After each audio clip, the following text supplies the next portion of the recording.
começar. Então, pessoal, vamos dar início aí à nossa aula de Antropologia Cultural do Estado, do dia 14 de dezembro, né, última semana ali antes do recesso. E hoje a gente vai falar um pouquinho sobre orientalismo. Eu vou compartilhar a tela aqui com vocês, para vocês conseguirem acompanhar. Já vou indicar a leitura de um livro muito bom, que chama justamente Orientalismo. Vocês conseguem encontrar esse livro em PDF na internet. Eu não posso disponibilizar por razões, né, de preservação de direitos autorais. Mas se vocês buscarem por orientalismo com o nome do autor, vocês vão encontrar facilmente, tá? É do Eduardo Said, esse livrinho. Eu sei que às vezes pode estar pequenininho, eu vou disponibilizar para vocês esse arquivo, tá? Não precisa preocupar em tentar ler tudo, eu vou falar um pouquinho aqui para vocês. Então, esse livro, Orientalismo, ele ajuda a compreender, pessoal, as relações entre o Ocidente e o Oriente e como que elas foram moldadas lentamente de maneira a construir uma ideia sobre o Oriente e essa polaridade com o Ocidente. Então, a gente vê, né, comumente, a imprensa mundial, no Brasil, inclusive, dando voz e legitimando até mesmo, né, algumas campanhas militares, sobretudo as campanhas americanas no Oriente Médio, e isso resgata um pouco da versão do mito, o mito do selvagem, o mito do bárbaro. Eu falei um pouco sobre isso também na videoaula passada, quando nós falamos das bases centrais do Estado moderno, aquela relação nós, eles. Eu vou voltar a falar um pouquinho sobre isso, mas só para a gente introduzir o assunto, para vocês se interessarem aí para eu vender o livro para vocês, né? Se interessarem pela leitura, essa versão do mito ela é resgatada dentro dessa perspectiva de orientalismo que é trazida nesse livro do Eduardo Said.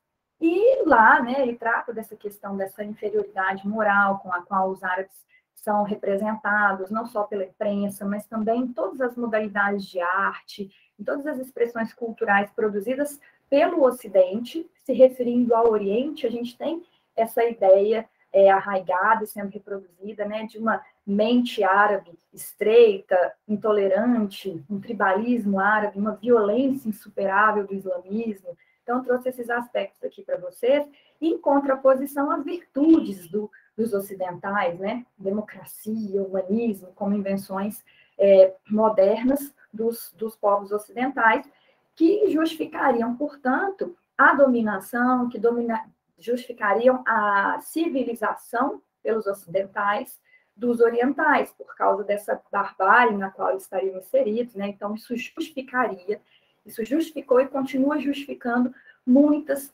das intervenções, inclusive militares, muitas das violências, muitos aspectos discriminatórios, de intolerância que a gente vê desde os últimos 70 anos, né, até hoje, inclusive invasões ao Vietnã, ao Iraque posteriormente, enfim, nós vamos falar um pouquinho sobre isso. Então, nosso tema da aula de hoje são esses aspectos que envolvem o orientalismo. E essa expressão, deixa eu ver se eu consigo colocar maiorzinho aqui para vocês. Não, se eu colocar maior aí eu tenho que ver.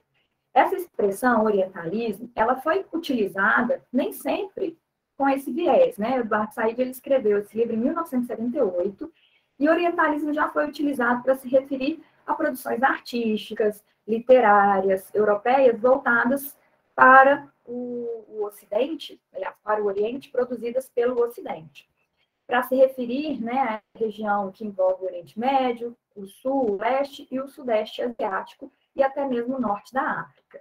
Mas a partir dessa obra, por isso que ela é um marco teórico importante, né, em relação a essa leitura sobre a relação Ocidente-Oriente contemporaneamente, Eduardo Said ele conseguiu fazer uma ressignificação desse conceito de orientalismo, e tem uma afirmação dele que é o ponto de partida para a gente compreender as relações que nós vamos tentar fazer aqui hoje.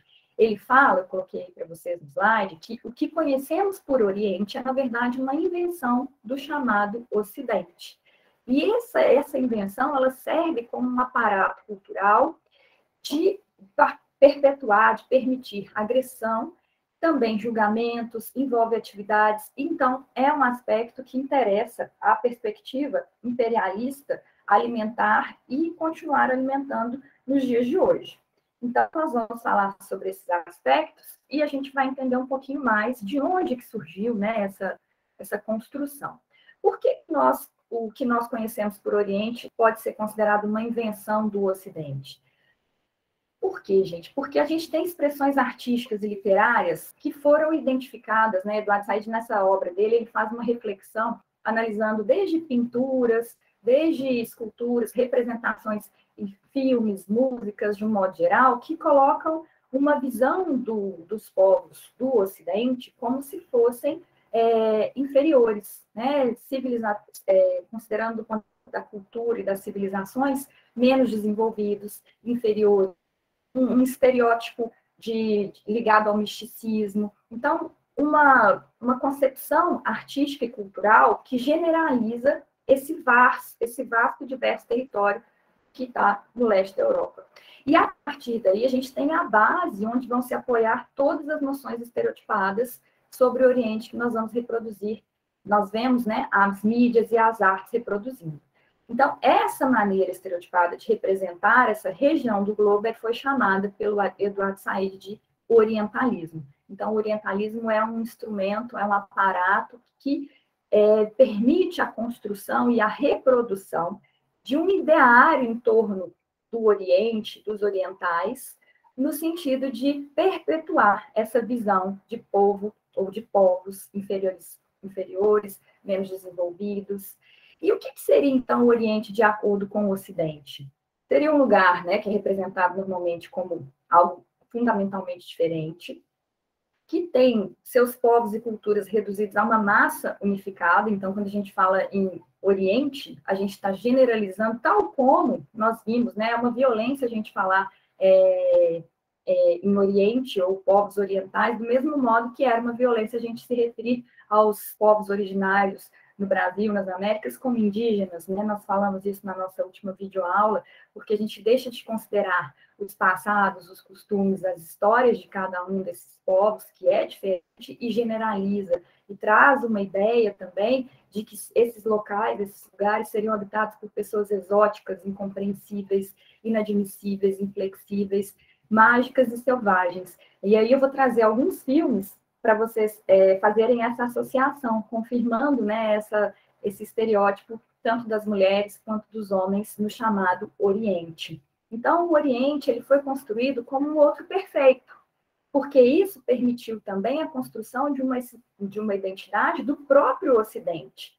Por quê? Porque se existe um conjunto, né, se existe um povo, um conjunto de povos, de civilizações que são inferiores, que são menos desenvolvidas e que são, dentro desse contexto, estereotipadas com essas características, então isso também constrói, por outro lado, uma identidade ocidental fortalecida, de povo desenvolvido, de dominador, né? E, então, essa construção, ela tem relação direta com um projeto de colonização, com um projeto imperialista, de expansão, de dominação, de poder, tal como a gente falou na nossa última videoaula, mas também numa perspectiva de expansão para o Ocidente, para a Ásia, né, para o continente asiático.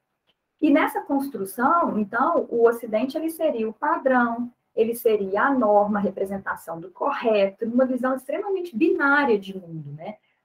Na mesma perspectiva daquela cosmovisão judaico-cristã que eu falei para vocês, que contribuiu, né, a partir da Igreja Católica e da Igreja fundamentalista, a Igreja com regras rígidas, as noções de certo e errado, aquela perspectiva binária, como se só houvesse céu e inferno, certo e errado.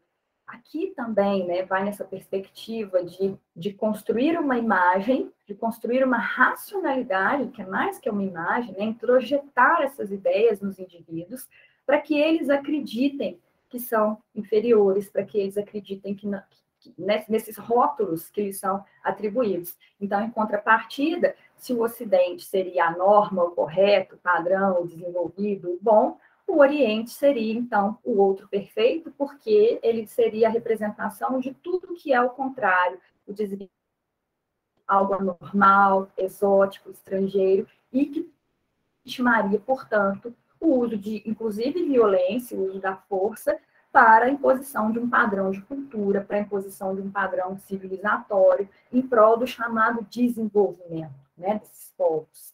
Pode falar, querida. É meio nada a ver, mas eu estava lembrando aqui de algum vídeo que eu já vi no YouTube que era sobre a fetichização do árabe, tipo, dos romances bem de banca, assim, que se escreviam no Ocidente, que é muito conservador, em que príncipes árabes sequestrariam mulheres brancas e aí tomariam sua virgindade, sua virtude, essa coisa toda, justamente com essa fetichização da ideia de que são pessoas violentas, que são pessoas que tomam, que querem, em contraposição a mulheres que no Ocidente não podem dizer, falar sobre seus desejos. Só estava Muito bom, pensando. Rebeca. Isso mesmo, você vê, as mil e uma noites, né? O estereótipo dos haréns, né? Os árabes, eles são vistos como se fossem os homens, né? Como se eles tivessem várias mulheres, né? E que as mulheres fossem submissas, que o papel delas fosse esse, de serem, assim, extremamente recatadas fora de casa, mas que dentro de casa estariam sempre dispostas. Então, essa ideia dos romances também é uma produção ocidental, né? Uma forma de enxergar o Oriente dessa maneira. Boa contribuição, isso aí também poderia estar lá dentro das nossas analogias com produções artísticas, com os filmes, com as músicas. Boa, Rebeca, isso aí mesmo, você está tá acompanhando direitinho essa racionalidade, né, que levou à formação do chamado Oriente. E qual foi a finalidade da criação do Oriente pelo Ocidente? Então, a gente já tem antecipou aqui, né? A finalidade foi legitimar, foi justificar a dominação militar, ideológica, imperialista. Então, é um contraponto fundamental que vai justificar as invasões, discriminação, todo tipo de preconceito, intolerância contra povos e indivíduos orientais ou de ascendência oriental em solo ocidental, porque eles vão ser eles vão ser o outro. Então, tudo isso estaria legitimado. Pode falar, Rebeca. Acho que outro exemplo que dá para dar é não muito sobre o Oriente Árabe, mas sobre o Japão pré-Segunda Guerra, que existia uma ideia de vender a imagem dos japoneses meio distorcida, como se até os crânios deles fossem diferentes, assim, a aparência étnica exagerada, para tentando gerar preconceito, principalmente entre os americanos, né, que estavam querendo financiar a guerra contra os japoneses. E aí, depois da guerra, que teve todo aquele trauma, os japoneses tiveram. O Japão teve uma época muito ruim economicamente, que os Estados Unidos investiu muito lá, justamente para ter uma zona de influência, né, ali na área que fizesse aquele cerco para a Rússia. E aí, de repente, os japoneses eram gente, porque eles se vestiam como ocidentais e tinham economia ocidental. Perfeita, né? É uma visão, assim, isso que a Rebeca relatou, de como eram representados os japoneses, a gente pode ver também em filmes, não só os japoneses, mas de um modo geral, os povos do Oriente, do continente asiático, sendo representados os homens, né, como frágeis, como confusos, muitas vezes até com características femininas, em contraposição à virilidade do homem ocidental, né, do branco ocidental, enfim, bem colocada essa questão, e também dessas relações que mudam, né? O Japão, os japoneses deixaram de ser a bola da vez, eles deixaram de ser o eles do momento, porque interessava aos Estados Unidos combater o eles, União Soviética, né? Combater o eles representado pela União das Repúblicas Socialistas Soviéticas durante a Guerra Fria, ter aliados por ali também. Então, isso também aconteceu com o Iraque, gente. Isso aconteceu também com o próprio Osama Bin Laden. Osama Bin Laden e os Estados Unidos tinham uma aliança na década de 1980. O Iraque também foi aliado dos Estados Unidos até Saddam Hussein, né? Foi aliado dos Estados Unidos até um certo momento, porque naquele momento justificava. E depois nós tivemos todos os conflitos que envolveram. Eu vou chegar nessa parte, mas só para fazer um comparativo com o que a Rebeca falou, né, para mostrar que é exatamente nessa perspectiva quem é o eles do momento. Nós falamos sobre essa construção da relação nós-eles na última videoaula, e o contexto em que surge esse instrumento que representa uma racionalidade da modernidade para fazer prevalecer a hegemonia de um povo sobre o outro, né, que seria superior sobre o outro, a gente pode ter como bases históricas um marco, 1492, quando a gente tem o início da invasão europeia, com a chegada de Cristóvão Colombo nas Américas, e com a expulsão dos infiéis, entre aspas, dos mouros da Península Ibérica. Então, naquele momento, a gente começa a ver essa construção de uma identidade nacional. Na Espanha, que a gente tinha estado numa composição multiétnica, multilinguística, então os povos se unindo para expulsar os infiéis e a partir dali a necessidade de formar uma identidade nacional. Então, naquele momento, o surgimento dessa ideia, né, dessa relação nós-eles, que vai levar ao que nós vamos ver aqui, acho que é no próximo slide já que eu vou falar disso, isso, do encobrimento do outro, que é uma obra muito interessante também, que eu recomendo que vocês leiam, de Henrique Dussel. Então, essa lógica argumentativa da modernidade, que a gente vai chegar lá, está diretamente ligada a essa questão. Então, essa necessidade de transformar essas culturas em um outro inimigo, simplesmente como algo menos humano, ou que justifica uma dominação, tem a ver com esses propósitos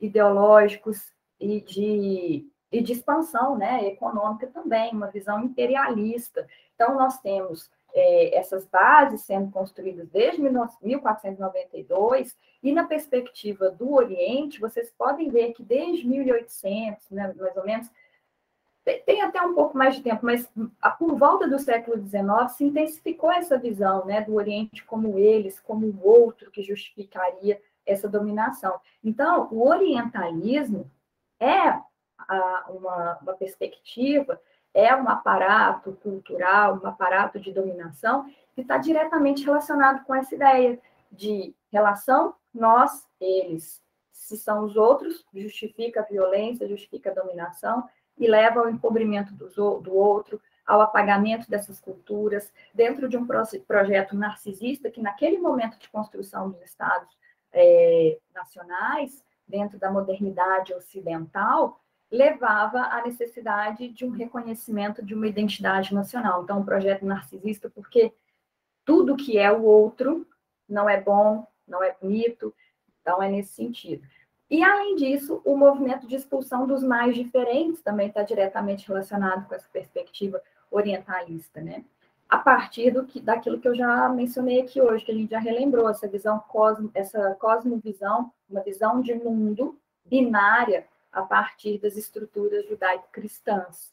Então, a gente tem essa perspectiva de um Estado uniformizador que nega a diferença, que não admite a diversidade, dentro de um projeto de poder, dentro de um projeto de dominação, para manter a hegemonia, a supremacia de um povo sobre o outro. Daí é que vem essa legitimação da violência, legitimação do outro. Então, o orientalismo ele vai convergir com essa retórica imperialista, e durante muito tempo isso ficou vinculado, né, essa justificativa moral de subjugação de um povo por outro. Então, nos últimos 70 anos, a gente tem um processo de, principalmente a partir, né, dos atentados, do atentado terrorista às Torres Gêmeas em 11 de setembro de 2001, a gente tem mais ainda, né, um fortalecimento desse aparato do orientalismo dentro do Ocidente, como forma de reproduzir esse discurso, né, a imprensa oficial, a imprensa mundial oficial, a imprensa mundial reproduzindo esses conceitos. Então, a estratégia é justamente usar estereótipos pejorativos que vão nessa perspectiva etnocêntrica de negar o outro, de justificar a dominação do outro, e que vão também dentro da perspectiva de que, naquele momento, o Islã, né, o mundo islâmico, que é uma violência por si só chamada dessa forma, apresentava um entrave aos imperialistas da Europa e, posteriormente, dos Estados Unidos. Pode falar, Laura.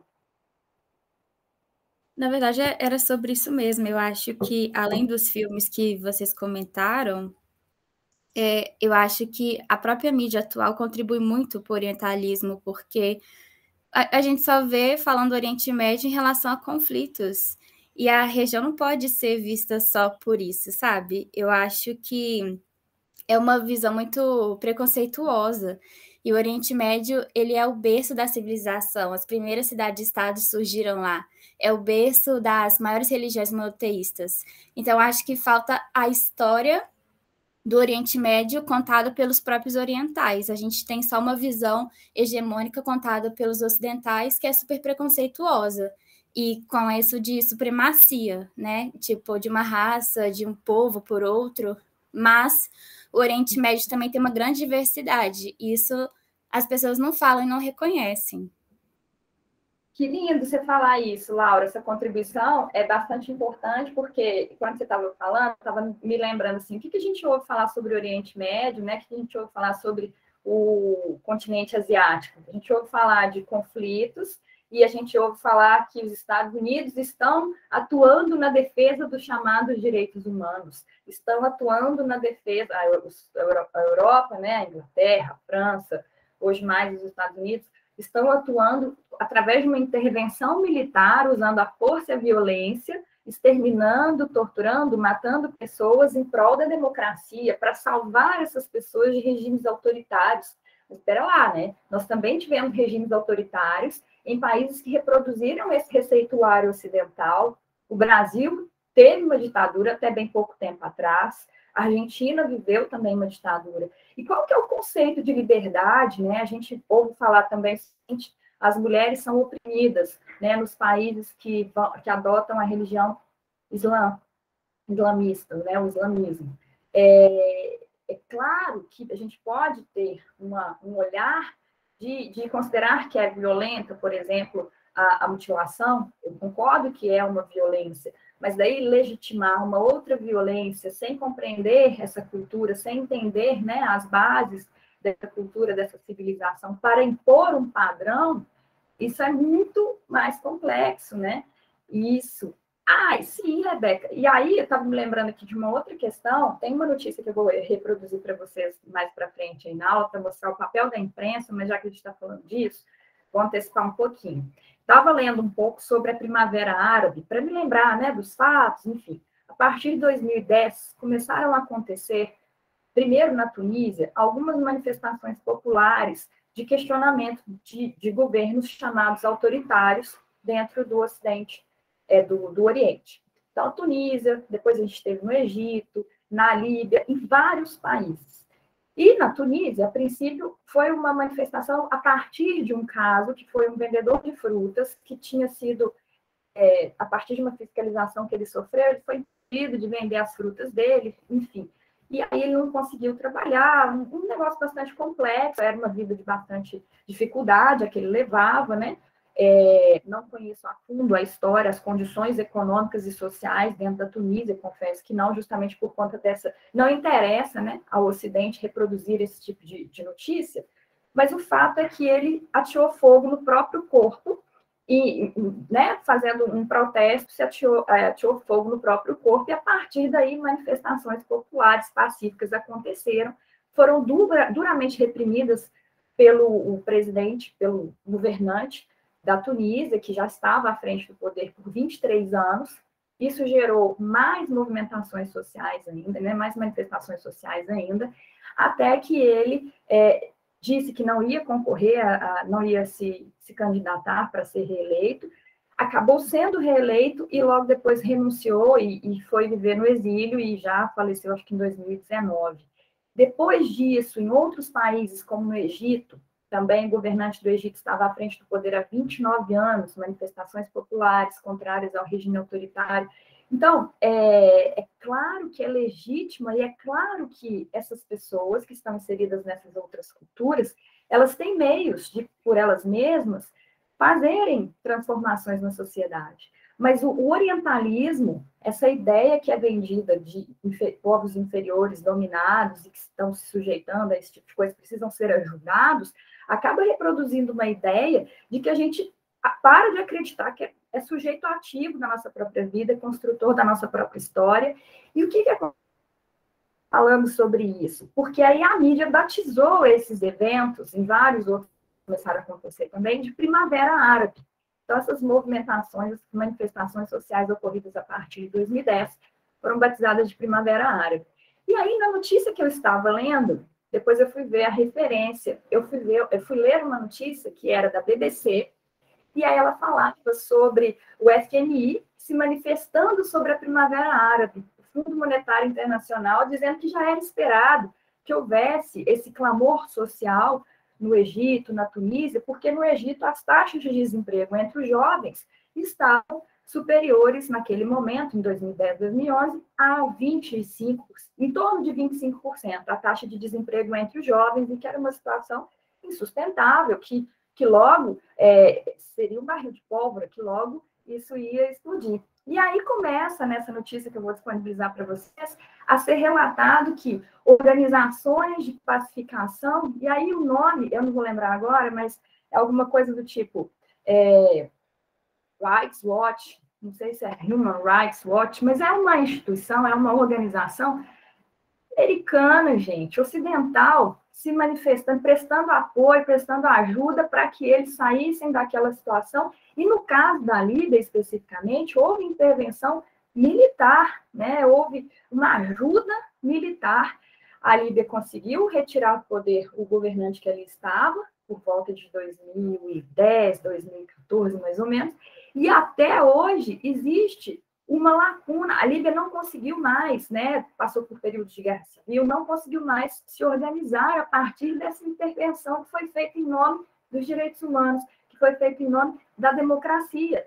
E aí, por que eu quis antecipar? Diante das falas de vocês, vejam o final desse slide que está projetado aí na tela.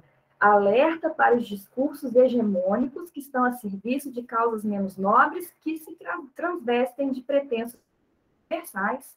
Nós fizemos essa crítica à universalização dos direitos, aos direitos humanos, quando nós falamos na aula síncrona sobre os grandes sistemas jurídicos. No finalzinho eu fiz essa reflexão com vocês.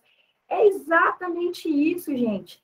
O que é o conceito de liberdade? A liberdade, ela não é um conceito pronto, é um conceito que vai ser construído de acordo com a cultura, de acordo com a civilização. Então, quando eu falo que a mulher sofre violência em civilizações, né, em estados que estão no Oriente, eu não tenho propriedade para me referir e dizer qual que é o direito que eu criei no Ocidente. Essa padronização interessa a quem? Essa padronização interessa a quem criou, né?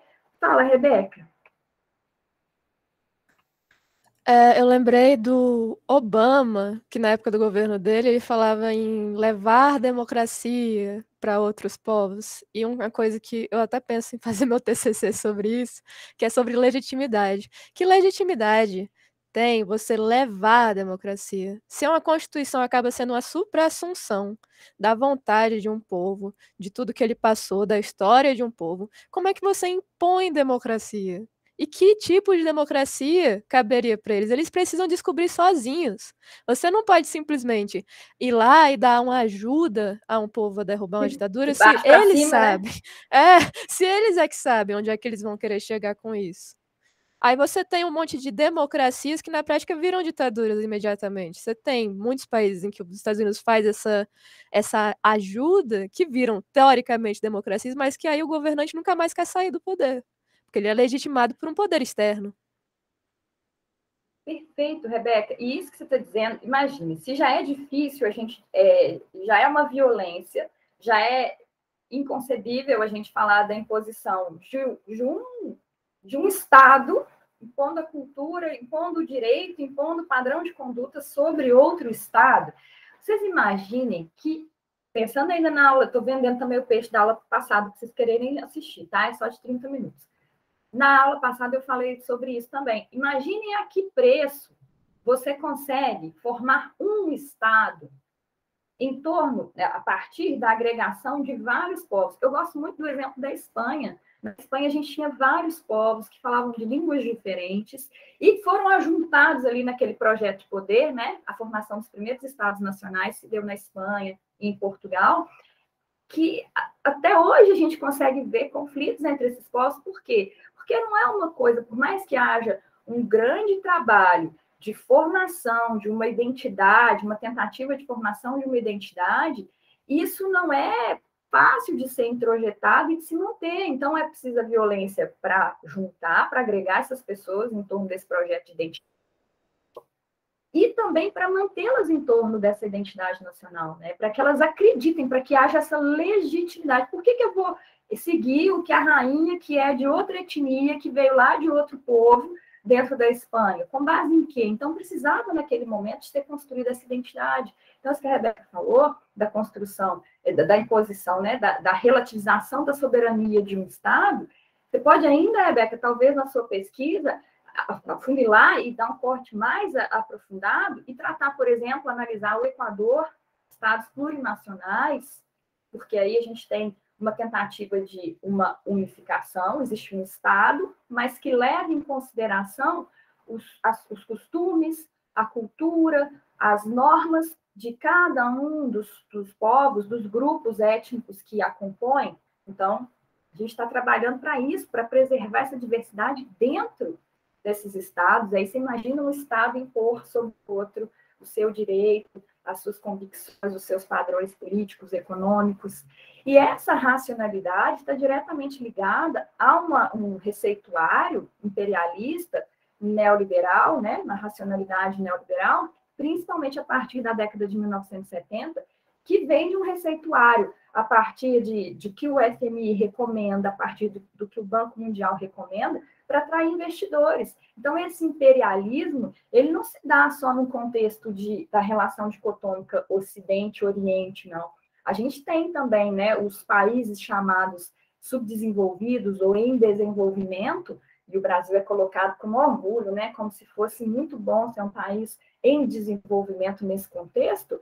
Ele segue esses receituários, essas fórmulas para atrair investidores, mas, na verdade, principalmente os países da América Latina, eles são peões ali no jogo da concorrência internacional, né? Os donos do poder não estão, né, na América Latina. A gente tem os Estados Unidos como grande potência, alguns países na Europa, a Alemanha, sobretudo, né? A China também sempre fazendo frente, mas fora um pouco desse padrão de reprodução desse imperialismo e que dita fórmulas e padrões de conduta que vão refletir em quem? Vou te dar a palavra, Rebeca, só concluir o raciocínio.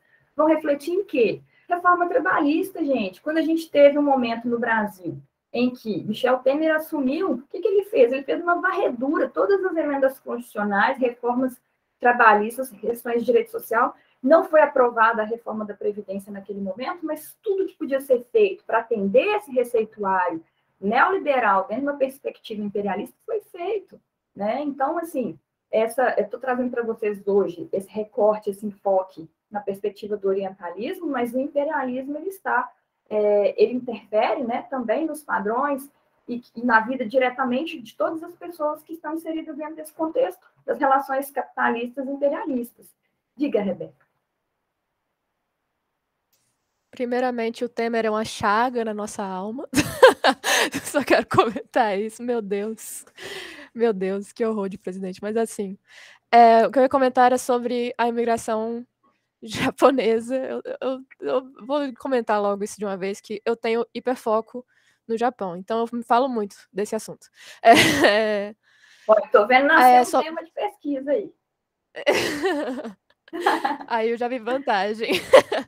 Mas quando a imigração japonesa começou a acontecer e veio muitas ondas, né? Você tem diversas gerações de imigrantes no Brasil, eles não necessariamente falavam português, na verdade quase não falavam português. Eles se isolavam muito nos próprios grupos, casavam entre as próprias famílias e dificilmente você ouviria eles dizerem que eles são brasileiros.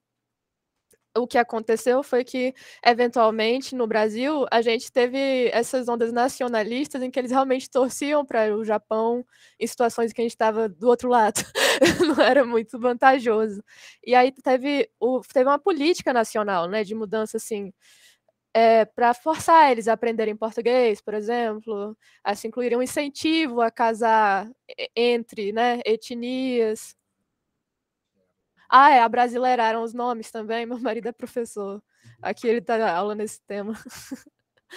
Eles abrasileiraram os nomes também. Teve toda uma onda, assim, que foi meio um tipo de violência, de certa maneira, mas uma mais passiva, digamos, e eu diria que, como resultado, de certa maneira, até foi positivo para eles terem uma nacionalidade, porque o Japão não considera eles brasileiros a essa altura, realmente. Não considera eles japoneses. E aí, hoje em dia, você pergunta a um japonês o que ele é a um descendente, né? E ele diz que ele é brasileiro, com muita tranquilidade, mas que foi uma violência, foi. Eu concordo totalmente com você. Apesar de você até falou assim, não foi uma violência, depois no final você falou, foi uma violência. O não ter sido utilizada a força para isso acontecer não significa que não haja violência. Eu acho que é até muito pior, porque você retira da pessoa a identidade, né? A gente retira um conjunto de história, passado, cultura, tradições, enfim, né? A língua, o próprio nome, gente, identidade, né? Eu acho que isso é tão significativo e passa a impor um outro padrão. Então, eu concordo com você que isso também está representado nos filmes. Isso também vem nessa perspectiva do orientalismo. No final, eu vou trazer alguns exemplos no sentido de que o oriental, o homem oriental, principalmente, ele é representado em alguns filmes. Se ele vive no Ocidente, ele se recusa a aprender a língua ocidental, né, do país onde ele vive, ele é considerado como inflexível, ele é considerado como não passível de se adaptar, né, de evoluir. Então, é como se ele fosse primitivo, como se ele fosse, não quisesse se desenvolver, se aculturar, se civilizar, melhor dizendo, né? Não deixar as tradições de lado é visto como algo negativo no Ocidente. Mas eu acho que você tem aí um bom tema de pesquisa nascendo, hein, Rebeca? Eu acho que é interessante. E isso, dessa imposição de um padrão, de um modelo, é essa fala aqui. Eu trouxe até o prefácio do livro do Eduardo Said, dessa obra que é uma outra obra dele, é Cultura e Imperialismo. O livro que eu estou usando, que é o Orientalismo, ele é de 1978, mas ele tem um outro livro que é Cultura e Imperialismo, que faltou a referência aí, que ele é de 2003. E olha o que ele afirma nesse livro. As sociedades contemporâneas de árabes e muçulmanos sofreram um ataque tão maciço, tão calculadamente agressivo em razão de seu atraso, essa é a fala dos ocidentais, de sua falta de democracia e de supressão dos direitos das mulheres, que simplesmente esquecemos que noções como modernidade, iluminismo e democracia não são, de modo algum, conceitos simples e consensuais que se encontram ou não como ovos de Páscoa na sala de casa. E é aquilo que a gente falou, são processos de construção. Então, não existe um direito universal, né? Essa perspectiva de que os direitos fundamentais são inerentes, são decorrentes da própria natureza humana. Isso é uma construção que vai favorecer um determinado padrão, que vai favorecer uma perspectiva de dominação. Oi, Rebeca, pode falar. Eu empolguei, meu Deus. A Constituição que o Japão tem hoje em dia foi feita pelos Estados Unidos. A Constituição que eles tinham proposta originalmente era mais progressista para os direitos das mulheres do que a que eles têm, de fato, que foi feita pelos Estados Unidos, porque eles não permitiram tanto progressismo. É só isso. Veja bem. Não, só isso é uma contribuição, que bom que você lembrou disso, né? Quando a gente falou dos grandes sistemas jurídicos, a gente teve um pouco dessa noção, né, de como que o Japão, num primeiro momento, resistiu a essa tentativa de colonização, mas olha o que aconteceu depois, né? Essa interferência direta, enfim, em prol de um desenvolvimento econômico, né? Para brigar e para ser uma potência, inclusive, né? Mas obrigada, ótima contribuição. E aí, a partir disso, a gente consegue entender, né, um pouco que, de forma que esse orientalismo ele também vai gerar um racismo anti-oriental, então a gente vai ter uma intolerância em relação ao que é o Oriente e tudo que o Ocidente diz que o Oriente é, mas também vai alimentar essa relação, vai servir a esse propósito de dominação, de hegemonia. Então, já falamos aqui mais antecipadamente, né, dessa terminologia de mundo islâmico como sendo algo já que, por si só, uma violência tal como fizeram com os povos originários nas Américas e no Brasil. E aqui eu trouxe uma outra citação para a gente falar, para a gente finalizar essa parte aqui do direito como uma unidade, né? Mas eu quero só destacar alguns aspectos aqui para vocês, olha só. Ele traz, Eduardo, faz uma reflexão de que hoje ninguém é uma coisa só, Aí ele coloca que rótulos como indiano, mulher, muçulmano ou americano não passam de pontos de partida que, seguindo-se uma experiência concreta, mesmo que breve, logo ficam para trás. O imperialismo consolidou a mescla de culturas e identidades numa escala global, mas seu pior e mais paradoxal legado foi permitir que as pessoas acreditassem que eram apenas, sobretudo, exclusivamente brancas, pretas, ocidentais ou orientais. No entanto, assim como os seres humanos fazem sua própria história, eles também fazem suas culturas e identidades étnicas. Não se pode negar a continuidade duradoura de longas tradições, de moradias constantes, idiomas nacionais e geografias culturais. Mas parece não existir nenhuma razão, afora o medo e o preconceito, para continuar insistindo na separação e distinção entre eles, como se toda a existência humana se reduzisse a isso. Então, é isso que a gente está falando aqui, né, dessa construção de uma identidade, e que eu falei um pouquinho antes, que o que é pior dentro dessa perspectiva orientalista é justamente essa negação do outro, mas a introjeção, a pessoa acreditar que ela não é sujeita, ela não é um sujeito ativo da sua própria história, que ela não tem a possibilidade de mudar, de transformar aquela realidade, de construir a cultura, né, e de viver com base nas suas tradições. Então, o que eu quero trazer para vocês, acho que vocês já entenderam, está todo mundo aí, né, nos comentários, estão me deixando bastante feliz, porque vocês estão vendo que o orientalismo, ele não é só resultado de intervenção militar, armada, ele é um investimento continuado, ele é um processo, um sistema de conhecimento, de construção de conhecimento sobre o Oriente, que é feito justamente para que haja esse filtro, para filtrar o Oriente na consciência ocidental. E isso vai multiplicar, vai ser pulverizado por todo o globo. Então, vai fazer com que haja reprodução dessa retórica, desse discurso, e também que haja uma assimilação. Então, a primeira coisa que a gente pensa quando pensa no Oriente, a gente pensa justamente em dança, a gente pensa em aspectos místicos, a gente pensa em violência contra a mulher, a gente pensa em guerra. Isso é produto do mundo, né, das mídias, das artes que reproduzem isso. Então, acho que Eduardo Said foi muito feliz nessa ressignificação desse conceito que ele traz, né? Então, interessa aos povos do Ocidente alimentarem, né, criar, além de alimentar isso. E quais foram as origens históricas do orientalismo? Ficou pequenininho aí, mas aqui eu estou trazendo alguns elementos que contribuem para esse processo de construção do orientalismo. Na perspectiva histórica, né, parece que é produto do colonialismo do século XIX, né, nós tivemos a Europa dominando alguns países, né, alguns territórios ali naquela região do Oriente Médio, algumas partes da Ásia e do norte da África, mas isso é um momento, né, essa construção dessa ideologia, dessa racionalidade que a gente chama de orientalismo, ela é anterior.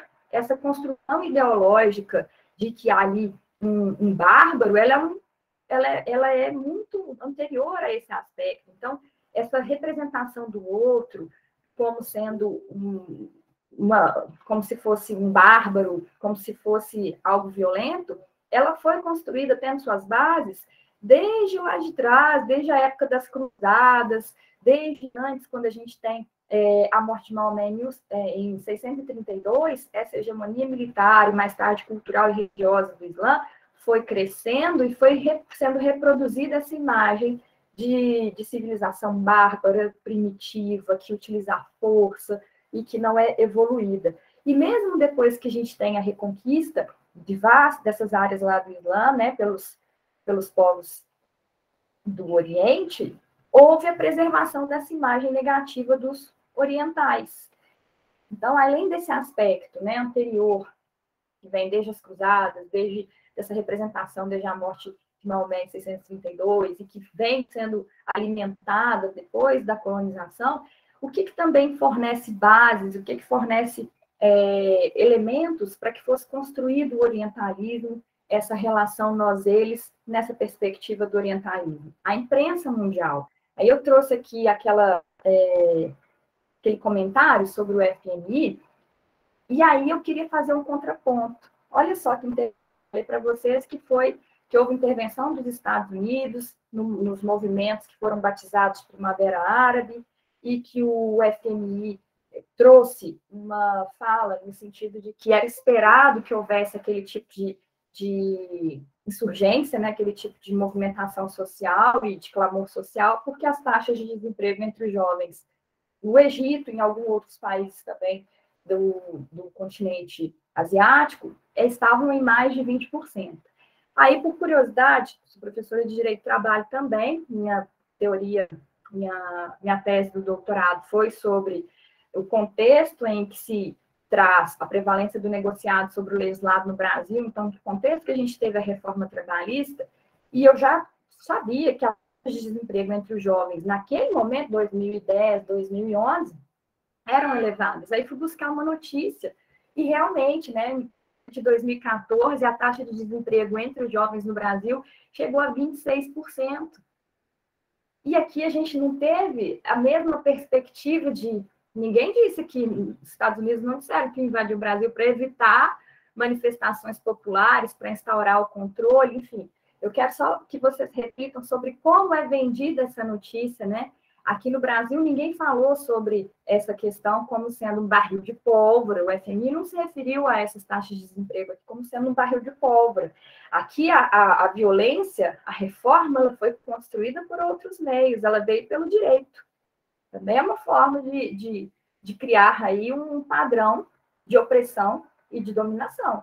Porque nós tivemos a reforma trabalhista que levou à desconstrução de diversas conquistas sociais.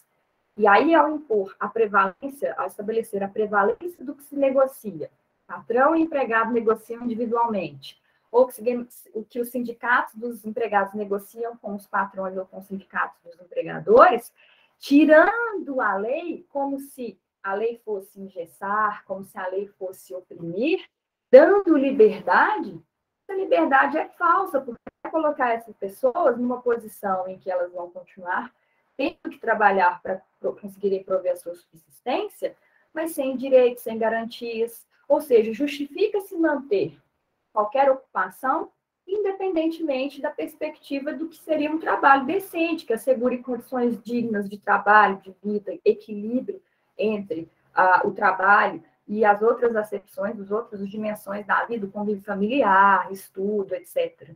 Né? Então, só para a gente ver aí o contraponto, lá na perspectiva do orientalismo, a imprensa fez todo esse papel, assim como faz o papel de legitimar, de justificar a violência que é praticada, a demonização do oriental, né, principalmente a partir dos atentados ocorridos em 11 de setembro, fica muito claro isso, né, todas as reportagens, foi Laura que falou, né, sobre essa questão da violência, e sendo legitimada essa violência pela imprensa, não só no mundo, como também aqui no Brasil. E esse processo intelectual de alimentação do orientalismo no Ocidente, ele também é proveniente, gente, de obras. Eu não sei se vocês têm ideia, mas existem pelo menos, no Eduardo Said ele fala sobre isso no livro Orientalismo, pelo menos 60 mil obras que foram produzidas nos últimos 50, 70 anos, falando sobre o Oriente, produzidas no Ocidente, se referindo ao Oriente. Imaginem, no Oriente não há esse olhar, não há essa produção intelectual voltada a criticar o Ocidente. Então, isso é muito interessante perceber que não apenas no sentido de criar, de construir essa imagem negativa, pejorativa, estereotipada, demonizada dos orientais, para se manter como povo dominante, mas também para construir essa imagem, para que houvesse a formação do Ocidente, tinha que ter um antagonismo. Né? Fazendo uma analogia muito popular, se a gente não tem... Hoje está um pouco desequilibrado, tá, gente? Mas vocês vão entender o que eu quero dizer. Atlético e Cruzeiro, do América também. Se a gente não tem o outro, a relação fica bastante diferente, né? A afirmação desse um não existe sem o outro. O conceito de Rebeca gostou, né? Eu não vou falar para que time que eu torço, que é para não criar problema. Tá bom, gente? Mas vamos pensar em uns 10 anos atrás, não ficaria desequilibrado? Então a construção do oriental, do orientalismo, ISO, ela foi necessária também para uma construção de uma identidade dos ocidentais enquanto classes dominadoras, potências, etc. e tal, independentemente desse conflito direto acontecer, né? Então, veja, além disso, desse processo, né, intelectual, existem vários autores que, além de produzirem obras, que vão defender realmente a existência de uma cultura subdesenvolvida, de uma civilização subdesenvolvida, de uma cultura inferior, primitiva, dentro dessa perspectiva de reproduzir essa racionalidade. Mas o que eu quero falar para vocês, que eu acho que é a parte mais interessante para a gente finalizar, é sobre como as artes, mídia, tecnologia, reforçam, alimentam e realimentam esse padrão de cultura e de estereótipos pelas quais, né, de formas pelas quais o Oriente é visto. Então, essa demonologia, essa demonização, ela vem tanto desse imaginário que é criado, como também a partir de questões acadêmicas. Eu estava tentando colocar aqui no início da aula, não deu certo, uma música que é da abertura do filme do Aladdin. Essa música da abertura do filme do Aladdin chama Arabian Nights. Essa música, gente, ela fala... Deixa eu ver se eu tenho aqui. Eu vou parar aqui a reprodução, deixa eu só mostrar as fotos, aí eu volto a falar da música, tá? Vejam aqui, olha, 3 filmes representando povos, pessoas, né, homens orientais, como sendo bárbaros, violentos. Aqui a gente tem um outro. Esse aqui é Sex and the City, é o filme Sex and the City 2. Aí vejam, elas estão lá em Dubai, no deserto de Dubai, né? Foram para lá para fazer turismo, e aí tem aqui, ó, representação como se ainda fosse primitiva, né? A forma de viver, como se ainda vivessem lá no deserto, a forma de vestir, enfim. Depois a gente vai comentar mais. E aqui uma visão mística, né? Também, aqui a gente tem o lendário filme Karate Kid. Aqui nós temos Comer, Rezar e Amar. Esse outro filme aqui embaixo eu não sei, mas sempre uma perspectiva mística, né? Não ligada a questões objetivas, ao trabalho que leve ao desenvolvimento econômico, social. Então, eu vou trazer essas reflexões aqui para vocês. Vou só parar essa reprodução para ver se eu consigo mostrar aqui o filme do Aladdin.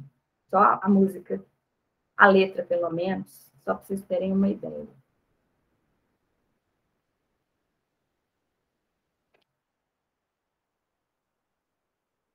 Ver se vai dar para vocês verem.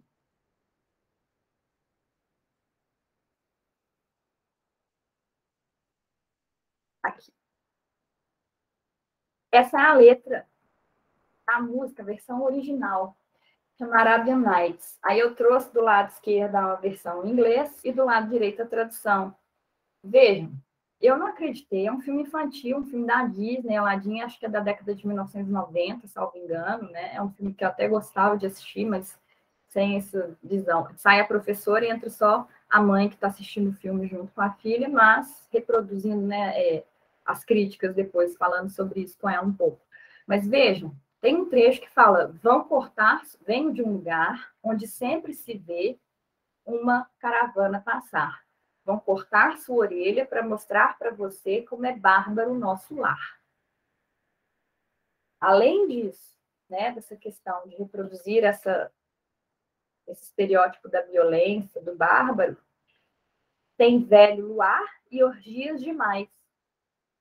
Quem se distrair pode até cair, ficar para trás. Essa tradução eu copiei e colei, tá, gente? Esse distrair aí devia estar com I, não fui eu que escrevi não, mas a gente já pode até corrigir. E aí? Alguma surpresa? Eu fiquei bastante surpresa quando eu vi essa... Eu tô passada chocada. João. Chocada, né? Vão cortar sua orelha para mostrar para você como é bárbaro o nosso lar. E orgias demais. Então, eu até tentei colocar a musiquinha aqui, eu vou mandar pela Rebeca assim que eu encontrar essa versão original.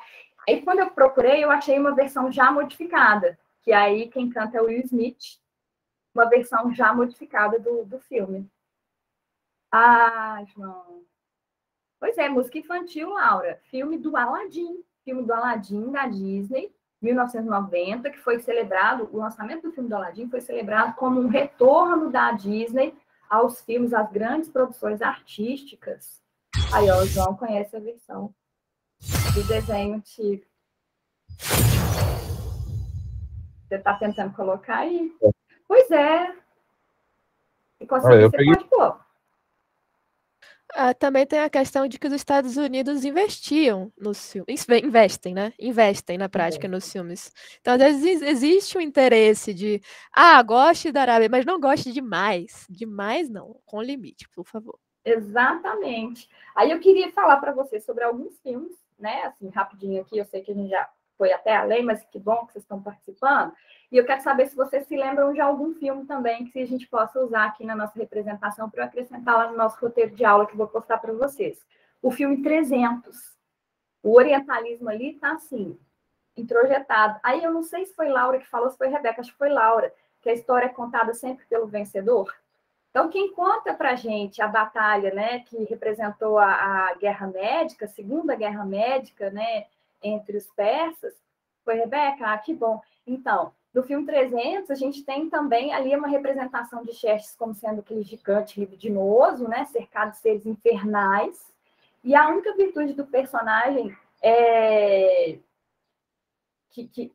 aí a gente tem uma contraposição que é com as virtudes do Leônidas, que tem a humanidade ali, a honra, a virilidade, a coragem.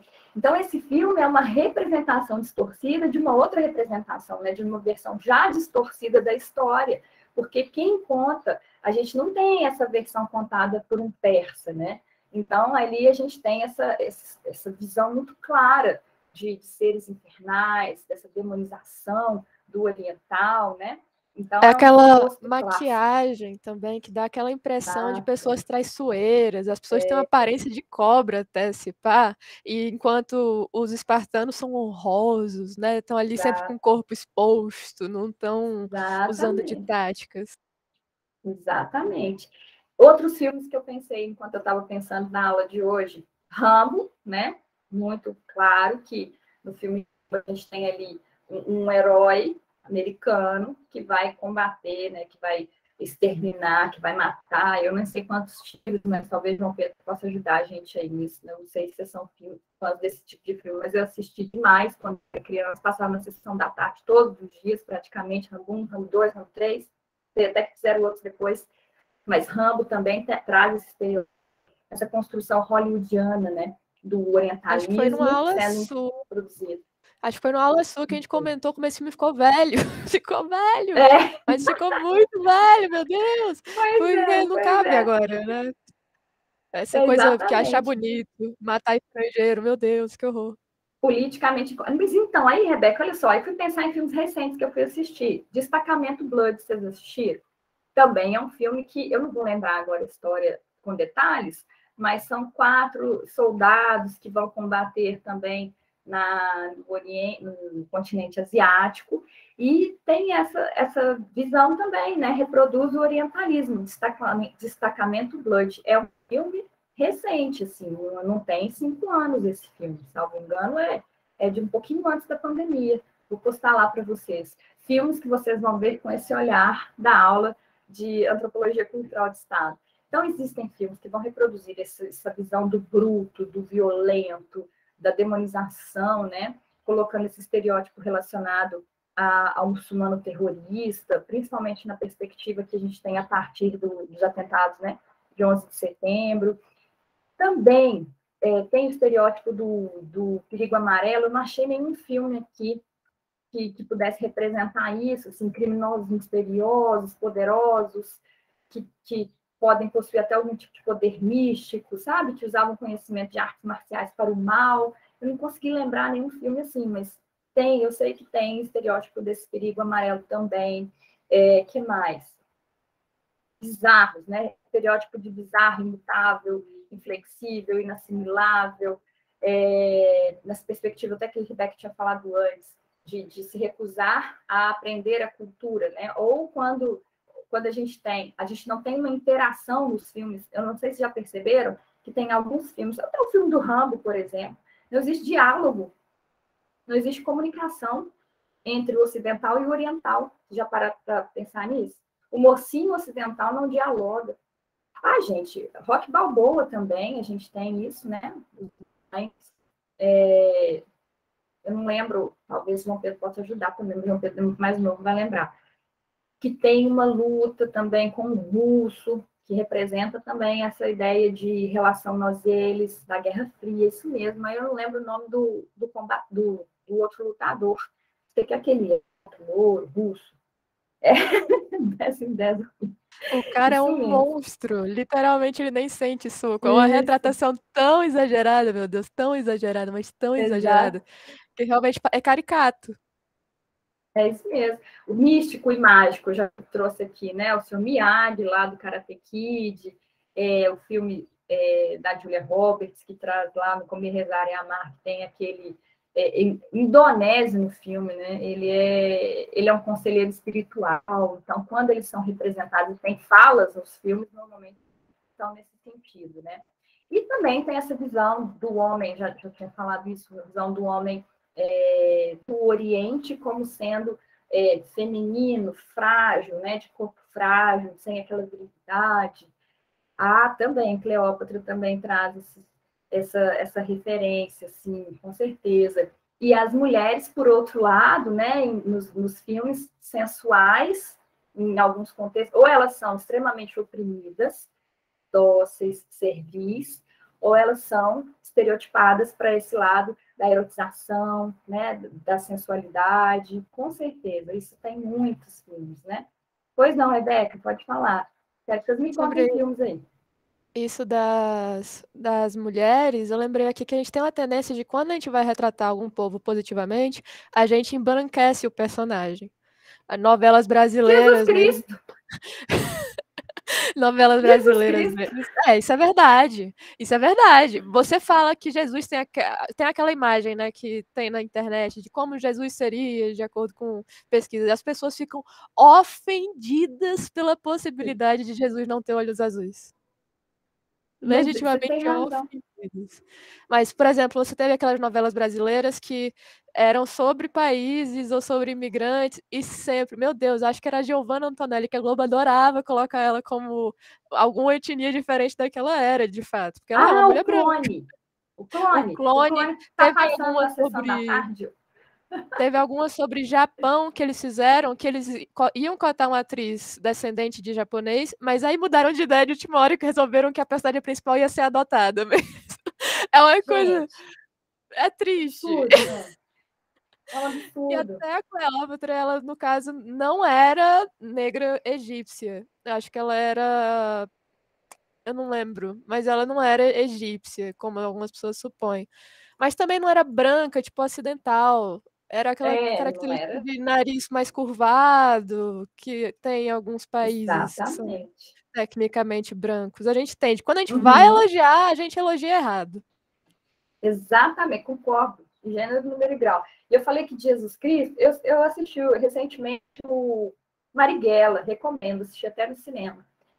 E no Marighella, o padre fala justamente isso, e eu já tinha, né, essa referência, ele fala que Jesus Cristo foi se esconder, na verdade, estavam buscando a criança, e aí, para esconder Jesus, houve uma migração, enfim, né, não vou lembrar exatamente para onde, mas ele fala isso, imagina, se Jesus Cristo fosse uma criança branca, como é que ele... Era a mesma coisa que colocar, né, uma bolinha de Natal dourada no meio de bolinha de Natal branca, ia ser facilmente identificado. Então, ele fala sobre essas referências históricas, então recomendo o Marighella, que não tem a ver com a aula de hoje, mas que tem a ver essa passagem que ele fala sobre Jesus Cristo ser branco, como é representado, né, que não seria viável isso acontecer.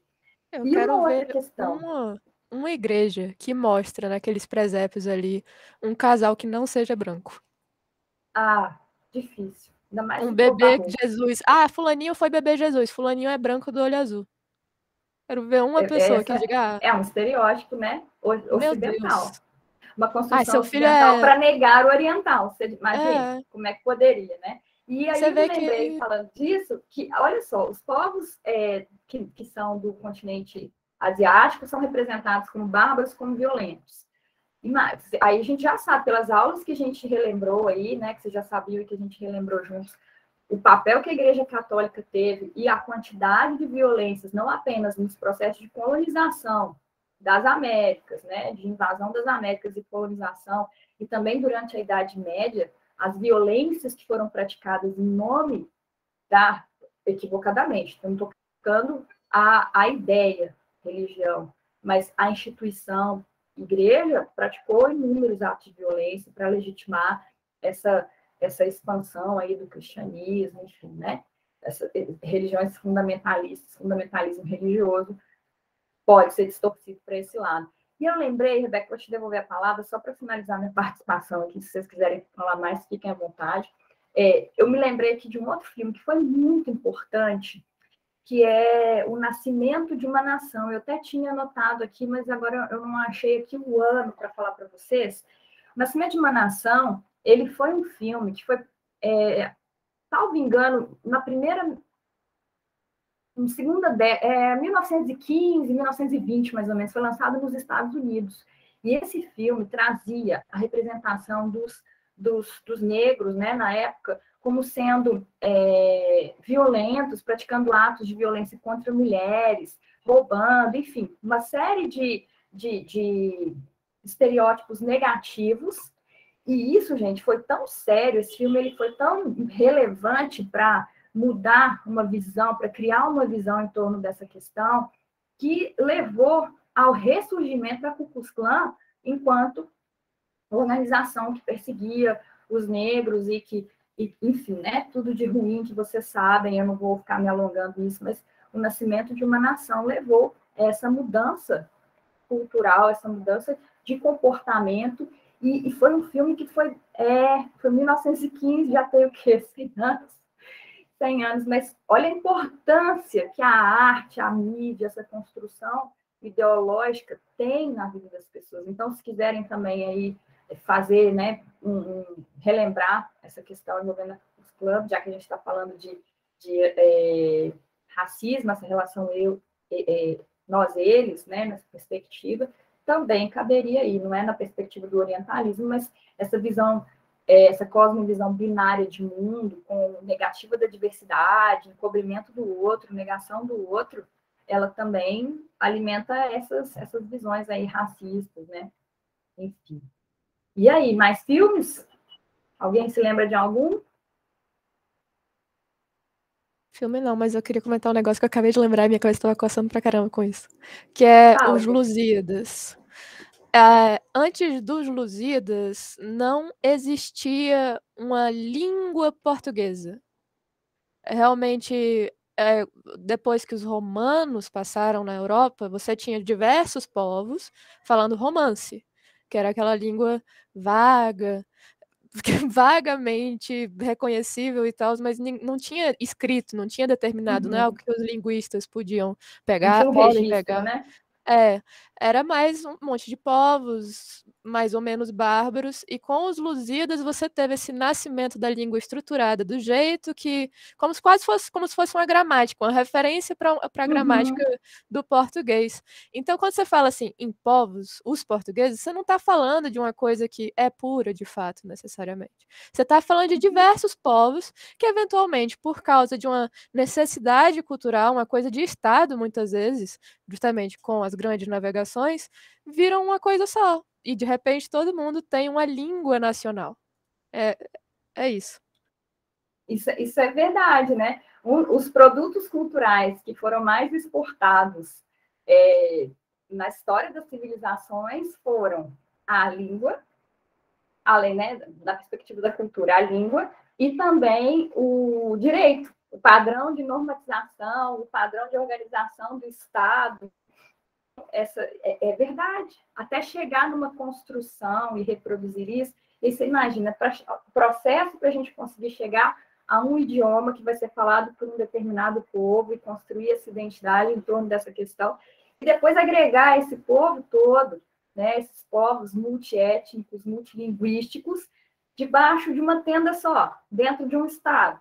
E aí depois fala para o outro Estado assim, nós somos melhores, dentro da perspectiva etnocêntrica, né? Eurocêntrica, orientalista. Então, assim, eu acho que quem ainda não tinha tema de TCC, hoje já tem aí um caldo. Essa aula de hoje, com a aula de 30 minutos de semana passada, com a aula de sistemas jurídicos, se vocês não acharem pelo menos uma peguinha para vocês desenvolverem um tema de pesquisa, gente, eu mudo de nome. Pode ser que vocês não gostem dos temas, mas que tem muito assunto aí para a gente desenvolver, isso tem. Então, a gente já está, dentro dessa semana aí, tendo um aproveitamento duplo. Aula de antropologia cultural e contribuições para reflexões para TCC. Gente, obrigada, viu? Adorei a aula de hoje. Acho que foi muito bom, a participação de vocês enriqueceu muito, né? Eu ia trazer esses exemplos aí, mas com as intervenções de vocês ficaram ainda melhores. Muito obrigada. Espero que vocês tenham gostado tanto quanto eu gostei. Bom descanso para vocês, né? Bom recesso. A gente se vê em janeiro, então. Obrigada, professora. Bom descanso. Obrigada, Bom descanso, para você também. Obrigada.